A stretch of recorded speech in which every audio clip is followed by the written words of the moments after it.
Si on va au Canada, ce n'est pas par plaisir. On aimerait bien rester chez nous. Chez nous, on est mieux.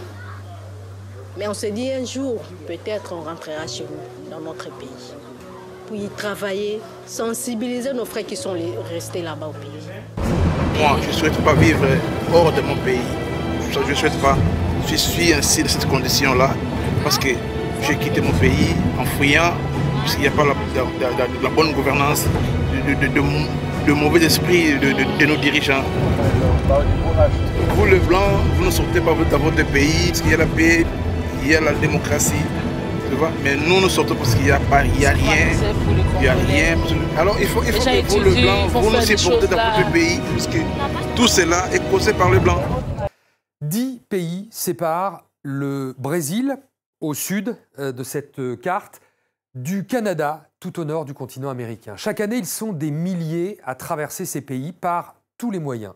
Ils viennent de Cuba, du Venezuela ou d'Haïti, mais aussi, plus récemment, d'Afrique ou d'Asie. Et chaque année, cette route tue, souvent dans l'indifférence générale, mais parfois aussi avec la complicité des autorités. Nous avons emprunté cette route aux nombreux visages. Pour rejoindre le Pérou, il faut d'abord traverser 5 régions du Brésil. 4 jours de bus, 1000 km par jour.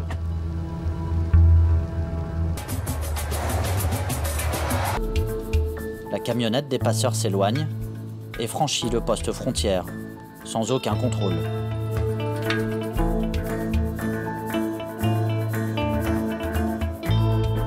Direction l'Équateur, rare porte d'entrée sur le continent américain.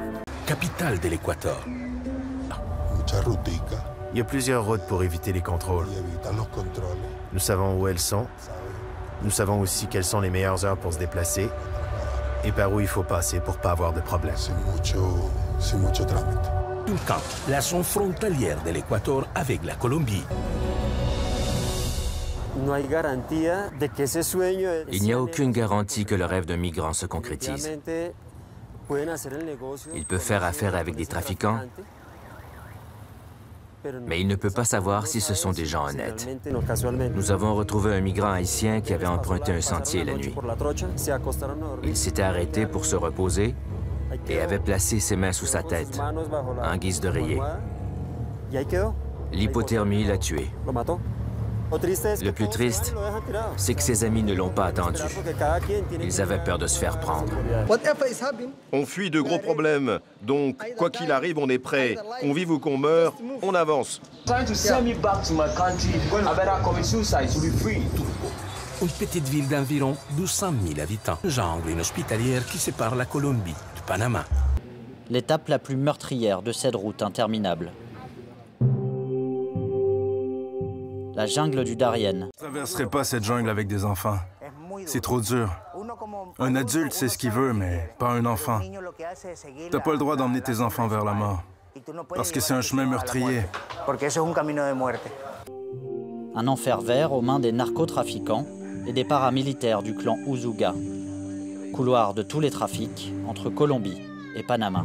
D'ici, il faut ensuite traverser le golfe d'Urabá pour atteindre Capurganá. Les eaux du golfe sont capricieuses, les embarcations parfois fatiguées, naufrages et noyades sont fréquents.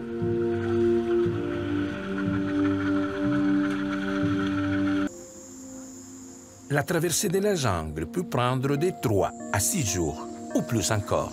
Tout dépend des conditions des sentiers et des passeurs. Ceux qui meurent en route sont abandonnés sur place.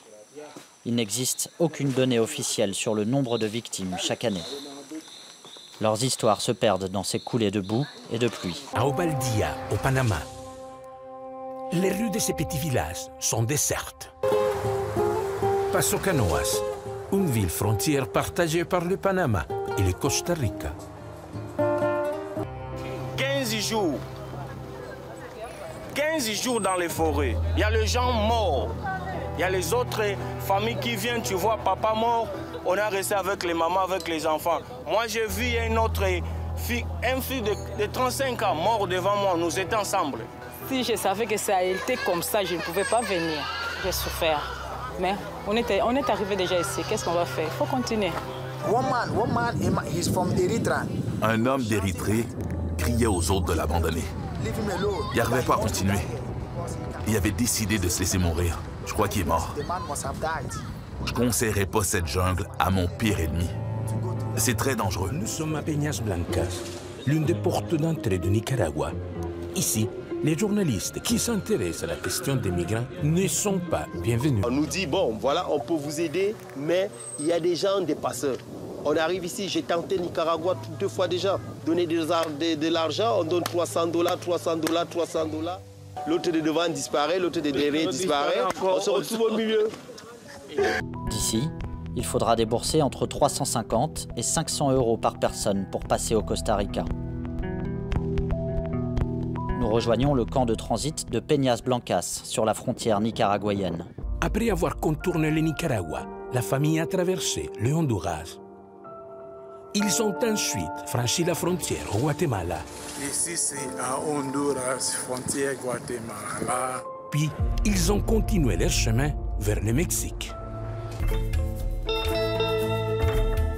Pour passer au Mexique, il faut ensuite éviter la noyade sur les eaux du Rio Suchiate et ses embarcations clandestines. Nous parvenons à les contacter, puis à les rejoindre à Tijuana, à la frontière avec les États-Unis. Une ville de 2 millions d'habitants, située face à San Diego, en Californie. Il faudra cette fois survivre au désert, aux miliciens armés et aux cartels entre Mexique et États-Unis. Selon l'ONU, plus de 400 migrants sont morts en 2017 sur cette frontière. Pour d'autres, la route se poursuit avec une demande d'asile aux autorités américaines au poste frontière de Tijuana. San Diego.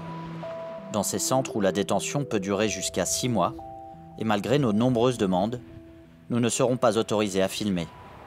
Entre ces murs, les détenus attendent la libération ou la déportation. Souvent, sans réelle assistance juridique, dénoncent régulièrement les avocats spécialisés en immigration. Les choses ont évolué et ont empiré ici. L'Amérique a changé d'attitude face à l'immigration. Ce ne sont pas des camps de réfugiés. Ils les détiennent dans de vraies prisons.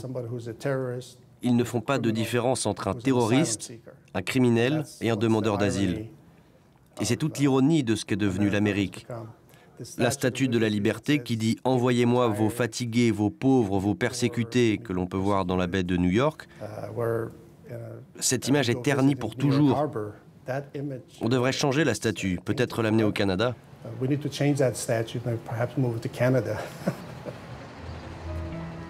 Le poème gravé au pied de la statue de la liberté est toujours dans la baie d'Hudson. Mais il résonne surtout désormais dans les messages du Premier ministre canadien. They step off the plane as refugees, but they walk out of this terminal as permanent residents of Canada.